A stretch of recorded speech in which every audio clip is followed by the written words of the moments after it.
Reguladora do clima planetário, quer dizer, é do interesse do mundo inteiro.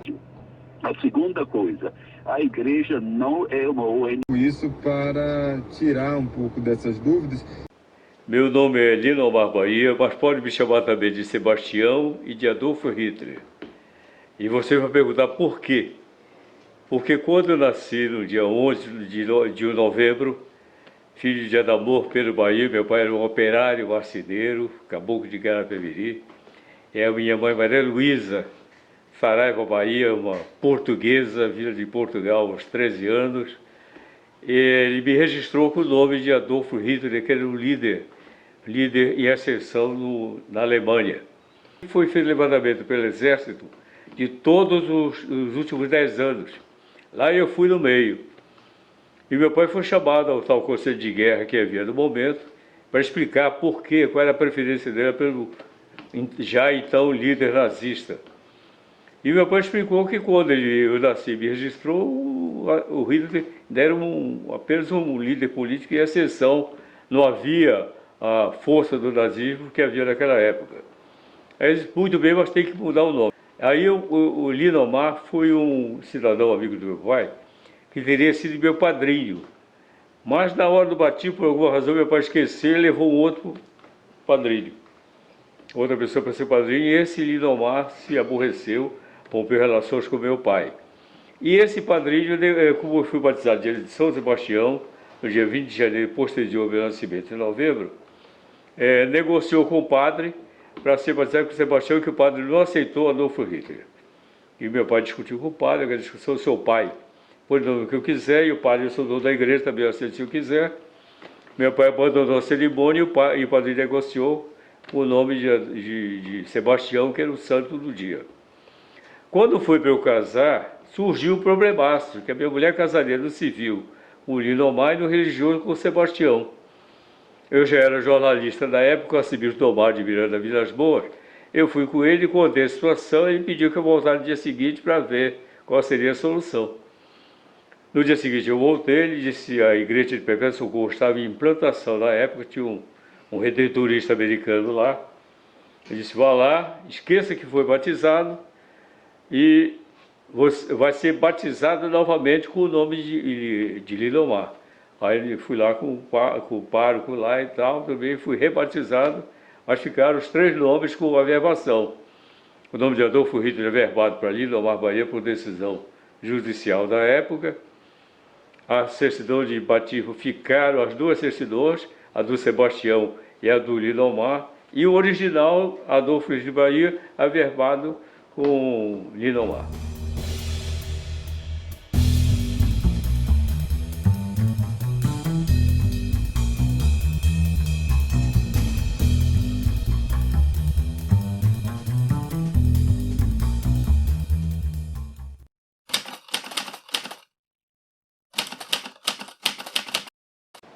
Eu morava na Avenida Senador Lemos, ali próximo à Praça Brasil, que na época era tudo de terra, aquela área toda ali. E, como sempre, tinha fofoca de vizinhança, a vizinhança era mais próxima um vizinho do outro. E eu resolvi fazer um jornal manuscrito. Aí fazia um jornal manuscrito que era exatamente o Futrica, o nome do jornal. E esse jornal circulava de casa em casa, no fim de semana, cada um lia e distribuía manuscrito. Nesse meio tempo eu entrei para o ginásio. No ginásio encontrei com um cidadão chamado Iraldir Rocha, hoje já falecido, e começamos a fazer um jornal já no Pátio Carvalho, desta feita biografado. Chamava o Cipó. Esse jornal circulou muito lá no ginásio até o dia em que denunciou que o diretor estava namorando com a secretária. E o diretor censurou o jornal, empastelou, prendeu, recolheu o jornal e não pode mais circular.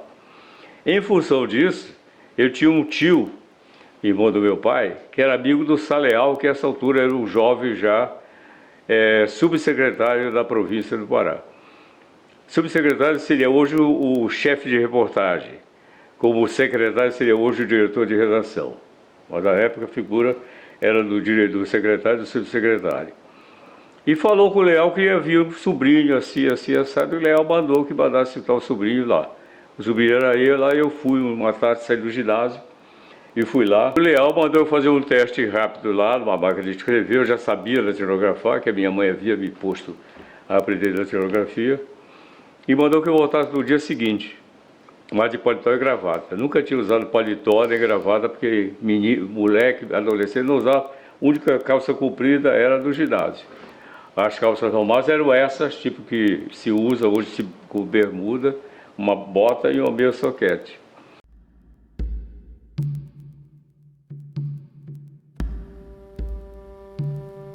Não havia figura da pauta, né?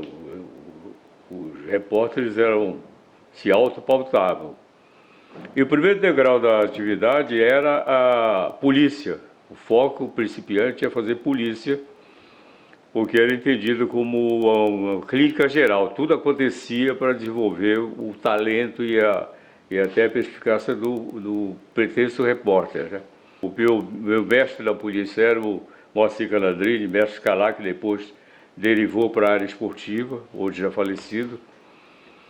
E o mestre Calá também era o investigador. Eu sempre digo que o mestre Calá foi o precursor do jornalismo investigativo, que ele ia atrás. Houve crimes famosos na época, por exemplo, o assassinato do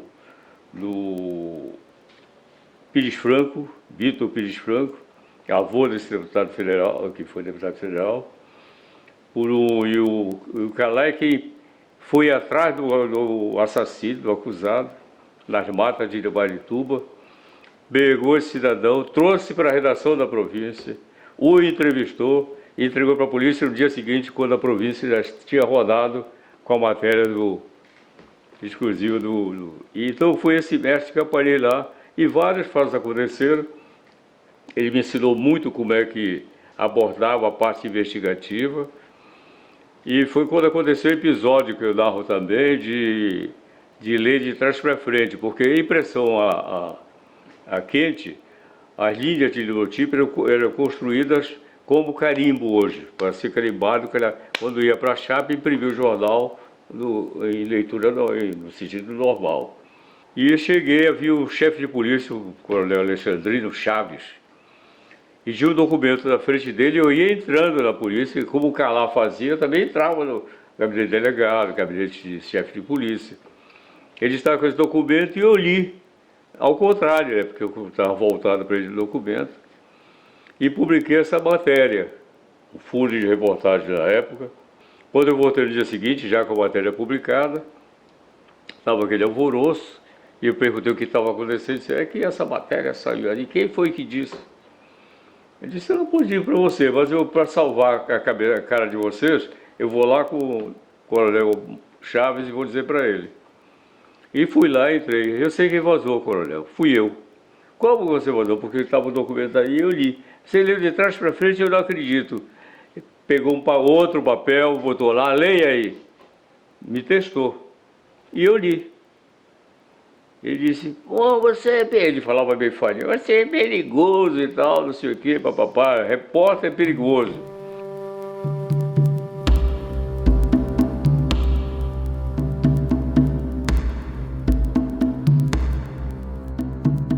O prêmio S decorreu de um episódio. Havia aqui um empresário, um grande empresário, não cito o nome porque não estou autorizado, que tinha um filho especial. Ele mandou essa criança para os Estados Unidos e tinha condições financeiras, mas se compadeceu das demais crianças que não poderiam ser mandadas para os Estados Unidos ou para outro lugar para tratamento.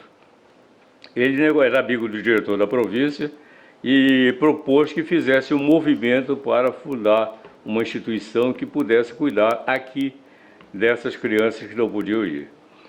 E isso resultou numa série de reportagens chamada Pequeno Mundo dos Excepcionais.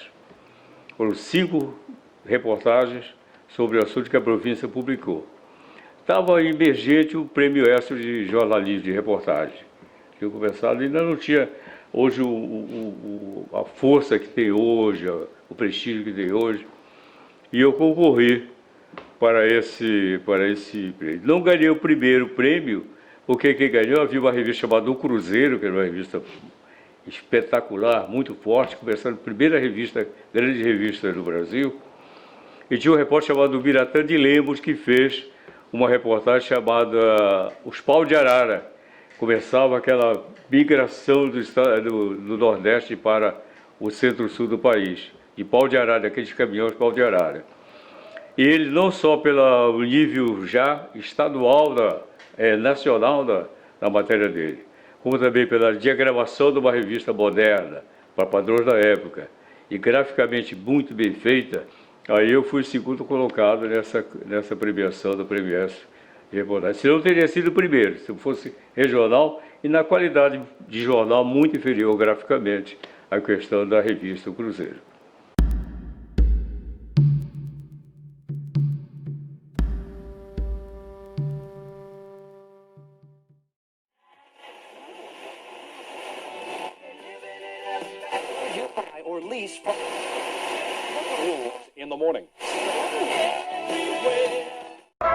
Professor ouvinte, boa noite. Aqui fala o repórter Enso, um serviço público da Enso, Brasileira de Petróleo e dos Revendedores Enso, com as últimas notícias da UPI desta emissora.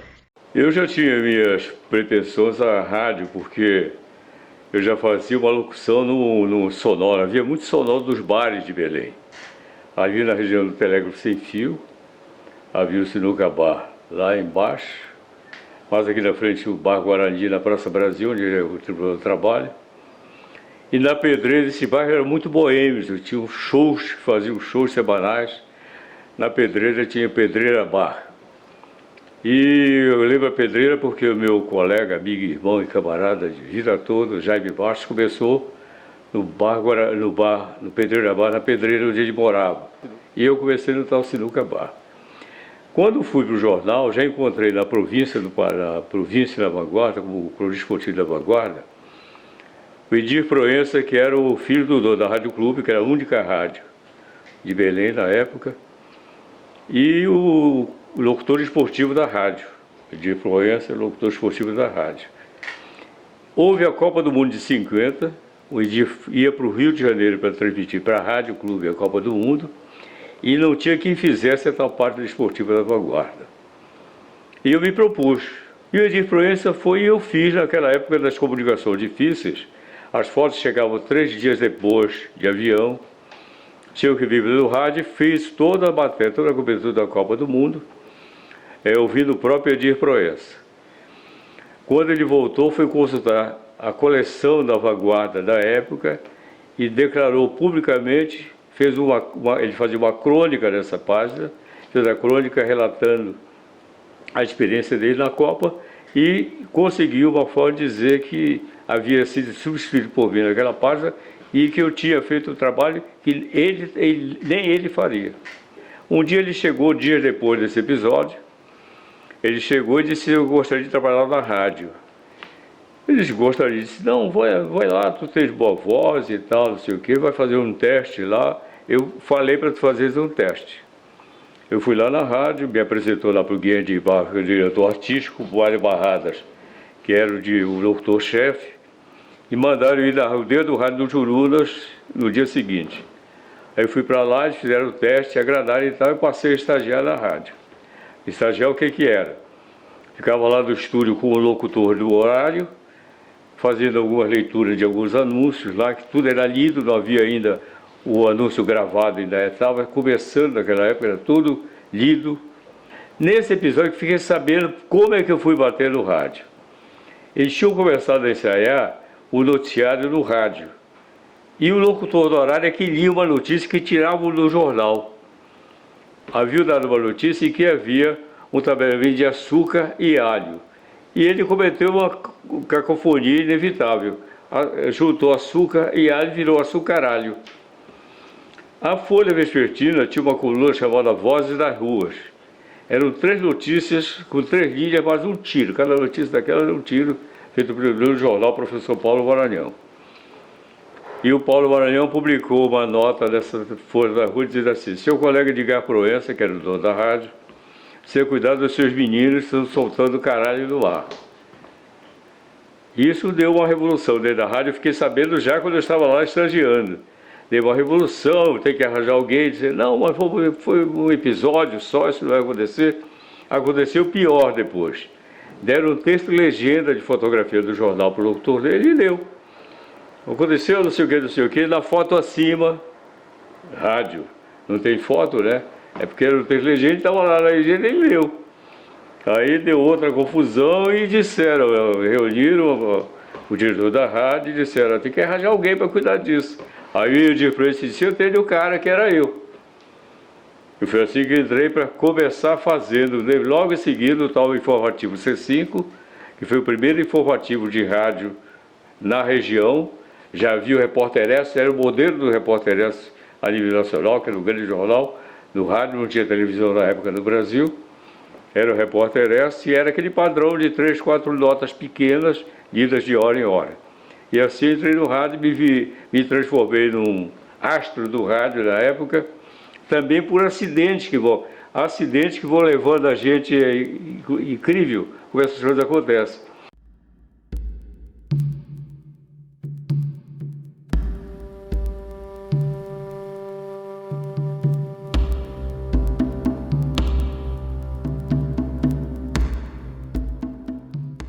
Havia uns estrelos da rádio, né?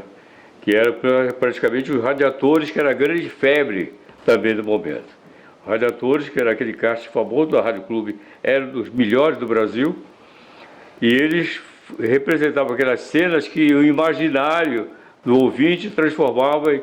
O cara beijava, me deu meu abraço, meu amor, beijo, aí o contra-rega fazia ruído de beijo, enquanto o personagem estava fora do estúdio, estava só o ator ali, fingindo essa contracena com uma pessoa que não existia, mas em casa a pessoa imaginária imaginava aquela cena de beijo realmente efetivo que havia. Por quê? Sente tanto assim a falta de Isabel Cristina? Bem, confesso que a sua amiga é uma criatura adorável, maravilhosa. Vamos entrar, Albertinho. Vamos entrar para ver se eu consigo preencher a falta que Isabel Cristina está fazendo. Por favor, Graziano. Eu também sei ser adorável. Maravilhosa, Albertinho. Vamos? Vamos. A rádio tem uma história interessante, né? O rádio no Brasil. O rádio começou como clube, com sócios que pagavam mensalidade, a rádio se mantinha assim. Daí Rádio Clube do Pará, Ceará Rádio Clube Pernambuco, Rádio Sociedade da Bahia, enfim, Rádio Clube do Brasil. Depois virou, parece que Rádio Mariquim Veiga, e hoje nem existe mais, se não me falha a memória. E elas tinham essa concepção de sócio, porque não havia publicidade no rádio, elas se mantinham e também funcionavam em período do dia. Por exemplo, entravam a começar às 6 horas da manhã e até 2 horas da tarde, saia do ar, voltava às 4 horas da tarde e até 10 horas da noite, voltava de novo às 6 horas da manhã. Era assim que funcionavam as rádios. E tinha plateia. A rádio tinha plateia, como voltou a ter mais recentemente, com o público do estúdio. Só que a plateia da época era uma plateia seleta. Pouco depois o rádio começou a ter a publicidade, já foi descoberto como um veículo de publicidade. Havia programa de auditório já naquele tempo, que não havia televisão, é claro. A Rádio Clube, por exemplo, tinha programas no auditório na Aldeia do Rádio, onde hoje tem um conjunto de edifícios. E essa Aldeia do Rádio, inclusive, provocou a mudança do nome da rua, de Rua do Jurunas para a Rua do Roberto Cavelier, Avenida Roberto Cavelier. Roberto Cavelier era um dos fundadores da Rádio Clube do Pará. Mas havia também a questão das falhas humanas. Me parece que não há um locutor de rádio no mundo que não tenha cometido uma falha. Eu tive a minha, que é realmente uma antológica, que foi transmitindo, junto com meu querido colega e amigo Jaime Bastos, um concurso de Vice-Brasil do Maracanãzinho, no Rio de Janeiro. Esse concurso, que foi vencido por uma representante do Rio Grande do Sul, chamada Ieda Maria Vargas, teve uma candidata do Distrito Federal que protestou energicamente a um escândalo no palco.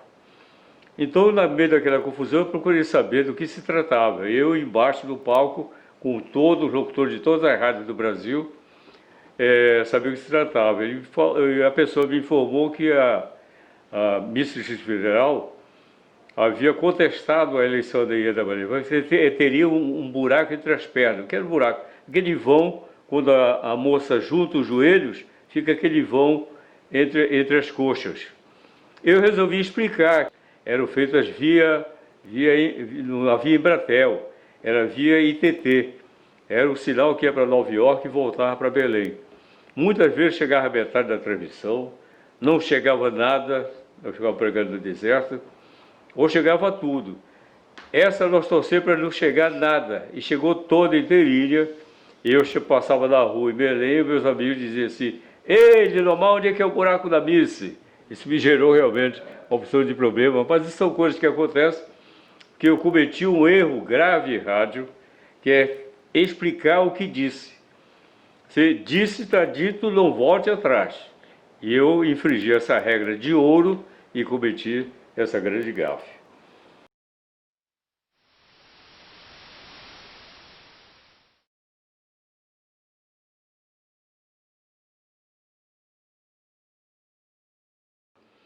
No caso da televisão, já havia o jornal, o rádio. A televisão começou no Brasil aqui com a TV Marajoara. Nós éramos dos associados, que era a província, a Rádio Marajoara e via TV Marajoara. Todos nós nos integramos ao novo veículo que foi a TV Marajoara. Pouco tempo depois, eu fui convidado pela família Lobo de Castro a assumir a direção da Rádio Guajará. Estava sendo implantado em Belém e eu passei a sair da Rádio dos Associados e passei já cheguei à direção de rádio. Quer dizer, eu fui do jornal o foco, o repórter, o editor, o secretário. No rádio eu fui o locutor, o apresentador, o diretor. E já na televisão comecei o mesmo processo. Comecei com a implantação da própria TV Guajará e depois trabalhei na implantação de várias emissoras, inclusive fora de Belém, uma emissora do Paraná, a TV Tarobá e Cascavel, a TV Rádio Capital em Brasília, do qual eu seria até o diretor-geral a nível nacional, não tivesse perdido os canais que hoje estão com o SBT, e implantei a TV Liberal. A TV Liberal estabeleceu um padrão de televisão que foi já superando todo o processo primário da televisão, que era tudo ao vivo, porque não havia o recurso do videotape. Já na TV Liberal, já ingressou no novo processo da TV a cores. Foi a primeira emissora regional a ter a transmissão inteiramente a cores. As emissoras outras só tinham tudo local em branco e preto. E a TV Liberal fez a primeira transmissão do Remo e Paysandu, inteiramente a cores, externa. Fez as primeiras transmissões de telejornalismo ao vivo. Foi a primeira emissora regional a ter o repórter de vídeo, que foi o hoje colunista Bernardino Santos.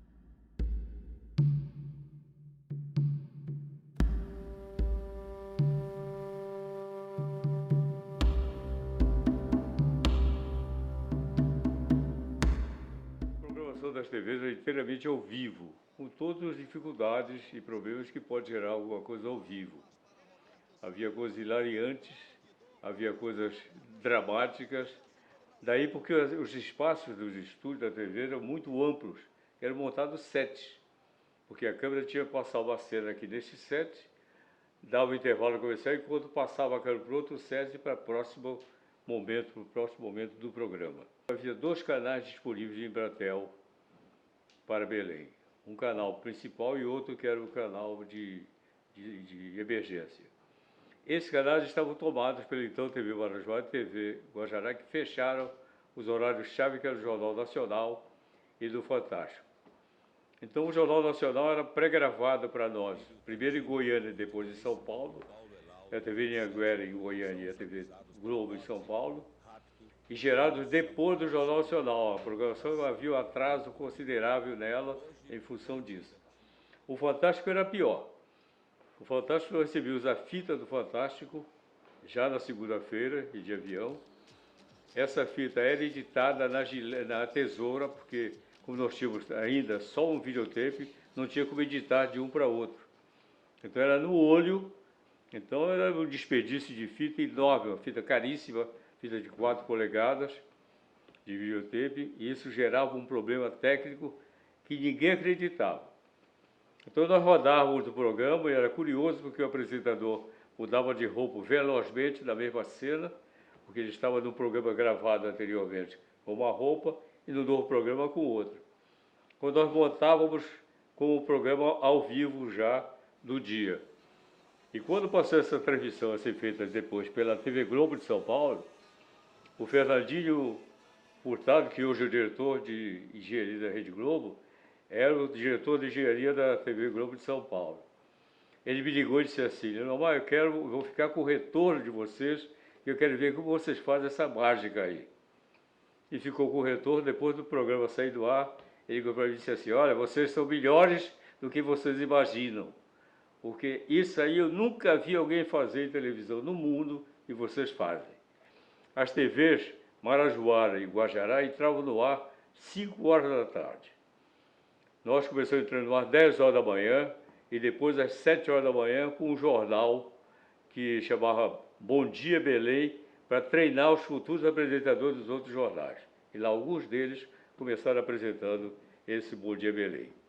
O que aconteceu então? Foi um grande salto da própria TV Liberal, porque os vendedores de TVs, de aparelhos de TV para domésticos, eles ajustavam o sinal da TV pelo sinal que estava no ar. Eles só podiam trabalhar 1 hora por dia, de 5 às 6, quando eles terminavam o expediente deles. E nós passamos a abrir às 7 horas da manhã, eles passaram a ter o dia todo para ajustar pelo nosso sinal. Então, o nosso sinal ficou rico, como nós chamamos na linguagem de TV, rico nas TVs, enquanto os outros sinais da Guajará e da Marajoara ficaram precários, e é natural, todo mundo gosta de ver o sinal melhor, uma TV de imagem mais bonita, e a Liberal prosperou, inclusive, além da sua qualidade técnica, em função dessa questão da ajuste dos televisores pelo seu sinal que estava no ar. Os apresentadores, técnicos e operadores levarão até você todos os detalhes, os melhores ângulos, as melhores imagens do grande momento do Carnaval paraense. Flashes a partir do início do desfile. Antes da Embratel e do videotape, toda a programação era ao vivo, como se falou. Havia programas, por exemplo, do Bio, tinham programas tudo a rigor, com a apresentação de artistas locais. Havia uma valorização muito grande dos artistas locais, fossem cantores, havia grandes humoristas, já inclusive todos praticamente egressos do tempo do rádio. E também havia os comerciais ao vivo. Havia a figura da garota propaganda, que era garotas bem bonitinhas, jovens, bem vestidas e que apresentavam os produtos. Também, naturalmente, havia cenas que vazavam coisas que não deviam vazar. Cortavam do estúdio principal para o estúdio comercial, e onde era apresentado uma geladeira, por exemplo. Eu lembro do episódio, nesses episódios, que um apresentador, uma garota de propaganda, chegou embaixo de chuva e botou a sombrinha para dentro de uma geladeira. Quando ela foi anunciar a geladeira, que abriu a porta da geladeira, aqui cabe vários produtos e tal, estava lá a sombrinha, e que não teve jeito, foi a sombrinha para o ar. Boa noite, senhoras e senhores que nos acompanham pela TV Liberal, Canal 7. Boa noite a quantos nos assistem aqui na dependência do Iate Clube do Pará. Estamos começando neste momento a viver as emoções de mais uma edição, a edição 86 do concurso Rainha da Rainha do Carnaval Paraense. Promoção do sistema Rômulo Baiorana de comunicação, que se repete este ano pela 40ª vez. A TV tinha uma figura que hoje seria o produtor, mas que era o realizador, que roteirizava o programa, que elegia quem ia participar do programa, quem ia interpretar diferentes papéis, e a forma como ia ser conduzido ia para a mesa de corte, que era câmera 1, câmera 2, câmera 1, câmera 2, telecine e tal, muito simples. Hoje é cheio de efeitos especiais, os recursos tecnológicos que oferecem, além do satélite que propicia muita coisa. A TV Liberal já iniciou fazendo muita programação, que já tinha muito tempo disponível na própria grade de programação da Rede Globo. Ela tinha, por exemplo, na época atual, época de férias, fazia um programa que se tornou muito respeitado no Brasil todo, Tempo de Férias. Era um programa com pouca equipe. A equipe era museu, roteirizando o programa, o Ribamar Gomes fazendo a parte de produção técnica, o Walter Júnior como repórter e o De Campo Ribeiro como cinegrafista. E quem narrava era o Francisco César, uma equipe pequenina que surpreendeu a Rede Globo quando abriu o espaço para premiar um programa local a nível de Globo Repórter, e nós ganhamos esse prêmio e elogio por fazer uma equipe tão reduzida quanto as outras emissoras, usam 15, 20, 30 pessoas na produção do programa dessa natureza. E ao longo do tempo começou a evolução mais rápida, que chegou ao tempo da internet.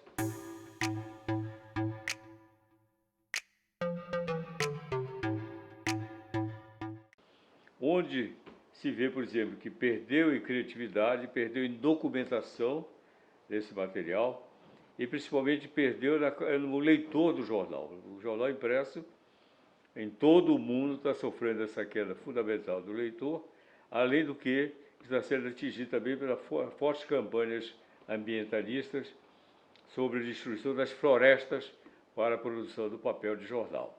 O papel de jornal cada vez é mais caro e mais raro, e os jornais restringiram primeiro o seu tamanho de página, que era o tamanho das 8 colunas que eu falei anteriormente.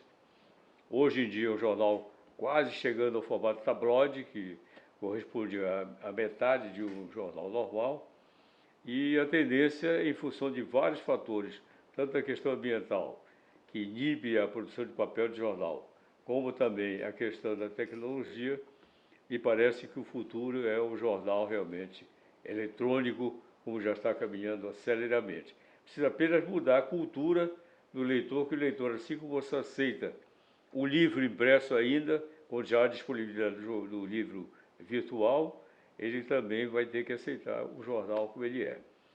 O jornal, por exemplo, já peca hoje da sua formatura. No artigo que eu escrevi da província, a que eu me referi, eu falava da questão do leitor querer o resumo das coisas.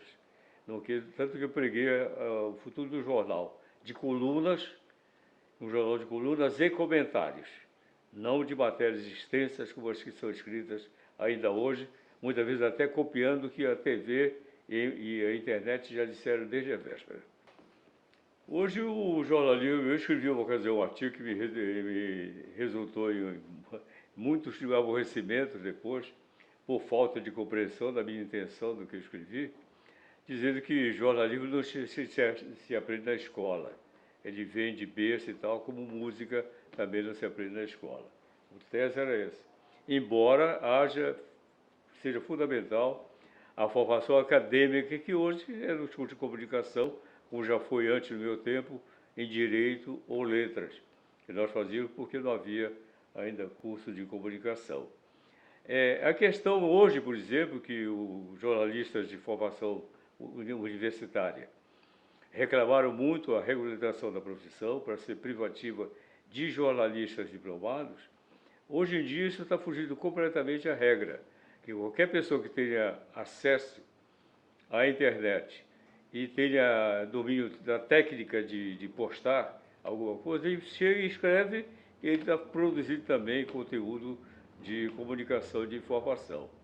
Essa é uma tendência inevitável, inexorável. Um livro que eu pretendo publicar inclui, inclusive, um artigo do jornalista no Observatório da Imprensa, criticando as próprias faculdades por não direcionarem, em grande parte, a seu treinamento, a sua formação profissional, a questão da tecnologia e do jornalismo virtual. Isso é inexorável porque é instantâneo, embora com o cuidado natural de evitar que seja envolvido pelos chamados fake news que dominam praticamente as redes sociais. As redes sociais são uma faca de dois gumes. Ela tanto ajuda como pode causar grandes prejuízos, como acontece com as fake news.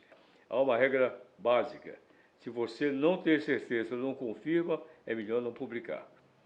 Porque você corre o sério risco de incorrer na hoje chamada fake news. O jornalista tem que dar vez às duas partes envolvidas, as partes envolvidas, ter o cuidado de checar a informação, de coisar, e, sobretudo, de deixar fora da redação, fora do seu local de trabalho, as suas paixões ideológicas ou partidárias, para ser imparcial, para ter a credibilidade que é uma das poucas instituições ainda de credíveis, de crença pública no nosso país. Quando entrei no jornal, o meu diretor, Dr. Frederico Barata, que é diretor de Diário Associado do Norte e Nordeste, a sede era aqui, ele me chamou e disse: olha, menino, se você quer ser jornalista, você tem que fazer pelo menos 3 coisas sistematicamente, todos os dias. Ler a Bíblia para interpretar metáforas, ler o dicionário para enriquecer o seu vocabulário e ler o Diário Oficial para saber as metas que os governos estão fazendo. Está tudo escrito lá. Quando eu fiz direito, que tentei ser advogado, eu descobri rapidamente, cedo, que eu não tinha vocação para aquilo. Eu sempre militei no jornalismo, mesmo na função pública. Eu fui concursado de procuradoria da prefeitura, mas nunca trabalhei na procuradoria. Sempre fui assessor de imprensa, sempre estive ligado na área pública, à área de imprensa, e sempre no jornalismo, no jornal, no rádio e na televisão. É uma paixão realmente, e graças a Deus, pelo meu esforço pessoal e pelas oportunidades que eu recebi dos meus grandes mestres, eu estou chegando ao fim da vida realmente no jornalismo, e é aí que eu vou encerrar. Não paro disso, eu escrevo só para mim, às vezes, tem muitas coisas que eu escrevo só para mim. Aprecio, saboreio e depois jogo fora. É difícil, mesmo voltando no tempo, até mesmo separar o conceito de jornalismo do conceito de criação de uma comunidade e, mais tarde, da democracia. O jornalismo é tão fundamental para essa finalidade que as sociedades que pretendam suprimir a liberdade devem primeiro suprimir a imprensa. A história com o Dr. Lindomar Bahia, um parêntese, era muito comum nós chamarmos os nossos diretores, não havia escola de rádio, de jornalismo, né? Então era em função da capacidade vocal, do registro vocal e do conhecimento, vamos dizer assim, literário. O Dr. Lindomar Bahia, ao que eu sei, advogado, da mesma maneira como o meu chefe, seu contemporâneo, o Jaime Bastos, que ele era o diretor da rádio, o Jaime Bastos, chefe da equipe de esporte, também advogado. Eles, figuras áureas do tempo do rádio. Num desses meus programas, eu me referi a um acidente de trânsito que houve na Presidente Vargas e um carro bateu no outro, e eu falei isso no programa, dizendo que um carro tinha batido no fiofó do outro. Que bronca eu peguei do Dr. Bahia. Mandou me chamar no outro dia. E não tinha chegado de ficar sentado não, ele de sentado e impediu, Dr. Bahia. Meu filho, aí vem a bronca. Isso não é termo que se use. As pessoas que usam rádio, ouvem o rádio, papapá, não, desculpa, tá? As formas de você falar, o público a que você se destina, tá certo? Enfim, a maneira adequada. Fiofó do carro, por que não dizer na traseira do carro, bateu na mala do carro, né? Fiofó é um termo, convenhamos, hoje em dia seria uma brincadeirinha, como está a comunicação aberta demais. E eu só chamo para ele de Dr. Bahia. Ele foi um homem corajoso, porque lembro que não podia entrar na televisão ninguém feio, ninguém feia ou feio. Era o conceito de feiura ou de beleza. E ele falou negativo. Ele é feio, mas ele vai para a televisão. E ele me lançou como repórter na TV Liberal. Um espetáculo. E depois, certa vez, ele puxou minha orelha e falou assim: só fale aquilo que não comprometer a tua imagem. E eu estava transitando da adolescência para a juventude. Ele mandou uma cartinha: você falou isto aqui e não fale mais. Está suspenso, tá bom? E valeu a suspensão, mas não suspendeu a nossa amizade e a minha gratidão. Dr. Bahia, como eu o chamo sempre, meu eterno chefe, valeu. Falar do Lindomar Bahia, eu diria que é chover no molhado. Por quê? Além de ser uma pessoa extremamente do bem, além de ser um profissional que dispensa comentários, é um ser humano ímpar, um ser humano de uma generosidade fantástica. Trabalhava no estado do Pará, depois saí do estado do Pará e fui para Liberal, o Jornal Liberal, onde eu encontrei Lindomar Bahia. Na redação, a gente se encontrava de vez em quando, e lá pelas tantas, uma vez, conversando, ele disse: por que você não faz um teste para a rádio? E eu ficava meio, digo, gente, como assim? Vou fazer rádio. Mas fui fazer o teste com José Severo, né? Linomar conversou com o Severo e me indicou. Fez agora 41 anos. E olha, gente, eu posso dizer para vocês, foi um dia absolutamente divisor de águas na minha vida. E tudo por conta de uma indicação do Linomar. Mas olha, tem uma historinha que eu quero contar para vocês, que é muito engraçada. Lá no comecinho, eu fui ler listão de vestibular. Cheguei com o Linomar e disse, meu amigo, eu estou mais nervosa que sei lá o que, não estou aguentando. Ele disse, fica tranquila. Eu disse, pois é, como é que eu vou ler esses nomes? Isso não te enrola, não. Faz o seguinte, lê o primeiro nome, claro, com clareza, primeiro, segundo nome, se tiver. E quando for o sobrenome complicado, você dá uma enroladinha, porque a pessoa que vai estar ouvindo sabe que é ela. Ele disse, relaxa, vai lá e faz. Poxa, Linomar, já se passaram 41 anos, meu amigo, e eu continuo te admirando como nunca. Eu conheci o Linomar Bahia nas redações dos jornais. Eu tenho mais de 50 anos de atividade jornalística e nesse circuito, logicamente, a gente vai conhecendo as pessoas.